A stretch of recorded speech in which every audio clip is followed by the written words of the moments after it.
All right, it's 104.3 MYfm with Raph, my favorite dude right here. Don't tell anyone else. Baby. It's Max. Hey. What's going on, man? So happy to see you finally. I know, like seeing each other like in the post, I guess, pandemic world. It's nice to see. How does it feel to be like out and about again and like seeing people and hugging and? I love it. Honestly, I'm such a people person, so it's beautiful to connect again, and especially seeing like familiar faces. It's great, dude. It's so good. And I mean, you got music coming out now. You got that one. It's you with Keshi.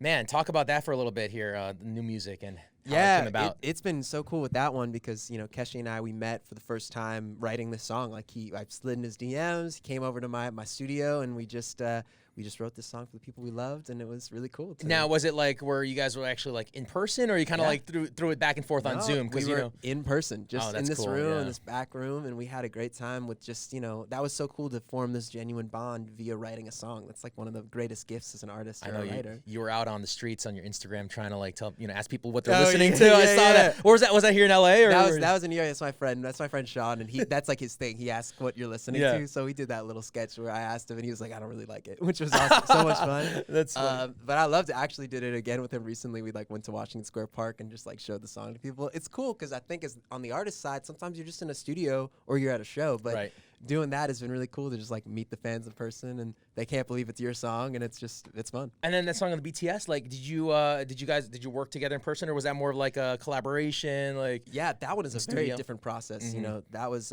for Yet to Come. I was gonna try to hang out with them in New York. I was flying from LA to New York, and we just missed each other by a day. And their team ended up saying, "Well, we're missing you by a day, but we have an album we're working on. Do you want to, try to write for the album?" Yeah. And of course I said I'd be honored, and they sent me a few tracks that were definitely going to be on the album. So I wrote like 6 songs to these tracks with amazing writers and all this stuff. But there was one song that I did on the flight from LA to New York the first day, and I recorded in my childhood bedroom. And I really didn't think much of it. I was like, they're going to choose one of these ones that I do with these like hit songwriters. And they ended up, working off of that first song that I wrote in my room and made it into something so much more beautiful and special. But Now, how does it work when you're making music on a plane across country versus like in your bedroom versus in a studio? Like, do you have to have a different kind of like focus, or is it the same kind of? You're just like, I just know how to make music. I can do this. It's so funny. I just sit in my headphones and listen to the track over and over again, and I get to the bathroom and I sing a little into my I'll do it into my iTalk. I'm like, yet to come. I'm just like going in the bathroom and I also have learned, because I have written a lot of songs on planes, many very bad ones, but when I get in that bathroom, you realize after that it's so loud that you actually kind of have to sing kind of loud so that you can hear it. Someone's knocking. I need to use the bathroom. I'll get out of the place, and I'll realize when I get out of the plane, like, it was not as loud as I thought, and then I don't even know what I sang. So doing the bathroom sing the song has become a new thing that I have to learn. But you never know when inspiration hits, and that 6-hour cross-country flight you have a lot of time for like inspiration to like simmer and kind of like. And otherwise I just watch movies, so in that situation it was a unique experience to have this track and just try to write something for it. What are you watching right now, speaking of like movies? Like what's on your like playlist right now? I watch everything. Oh my gosh, I watch too much. I just saw The Rehearsal, which is a wild show on HBO Max that people I've very heard about polarizing, but that's been incredible. Cobra Kai, have you seen that yet? No, I haven't. Is it great? Are you into Cobra Kai? I've never seen it at all. Oh man, you got to check it out. Ralph Macchio and those guys, you got to watch that. That's awesome. But you're going on tour. Coming up here. All across the U.S. I go to Korea next week for a show. Yeah, I saw that. You're going to Korea. How many shows are you doing there? Just one show and a bunch of like promo and stuff. But then I fly right back, and we hit 30 cities in the U.S. and Vancouver and stuff. What city haven't been to that you really want to check out or like kind of perform in? I always love like Salt Lake City is a great place. They have great vintage shops. We're hitting some of the non-traditional cities like Sacramento and stuff, which I'm excited to play for.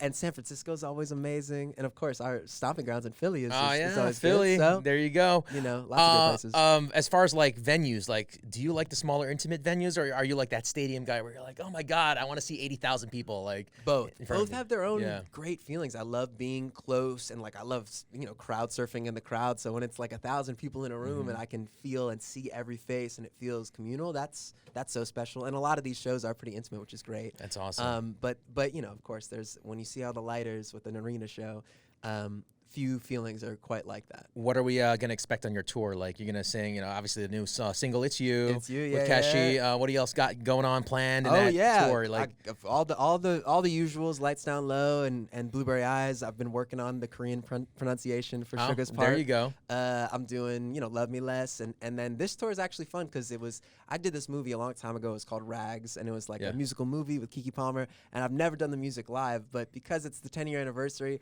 I'm gonna sing a couple of those little songs live. It's gonna be a cool tour to like.